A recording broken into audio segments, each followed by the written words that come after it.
50,000 80,000 বুঝে শোনো গো, চা খাবো না, চা খাবো না। আমার বেটা পয়সা দিচ্ছে একটা ব্যান ভাড়া 2-3 হাজার টাকা কাপড় বেচা পয়সা বুঝছি দিয়েছিল ধুড়ি ধুড়ি পাইনি তাই টাকা নাই তিরপর আপকে 30 নিচে 30 টাকা ভেঙে দেখছি তো 30 তলায় দৌড়ে ওরা আছে জানা হাফ করে হারিয়ে নিলাম এলাম কত টাকা পেলাম?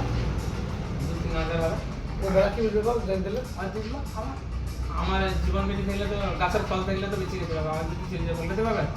খালি ঋণ করে সব ব্যবসা করতে দিচ্ছে টাকা দিচ্ছে না এখন লিয়ে আসবে না 5 লাখ ব্যবসা করবে গ্রুপ তুলে আমার জিনিস কিনে দিচ্ছি 1.5 লাখ টাকা আর বোনের 40,000 আমার 1,10,000 টাকা জিনিস করে দিচ্ছে আর মায়ের 36,000 দিতে টাকা লিখছিলাম ভিডিওতে থাকবে। ওর ছাড়ক গা ওর নাম হবে ও ছাড়বে ওর নাম হবে 36,000 টাকার বিল হবে আমি গাড়ি দেইনি 220 দেইনি পালসার দেইনি 4 টাকা দেইনি বোলার আমি বোলারে কিনে নিয়ে চলে আসবে আমার জায়গা আছে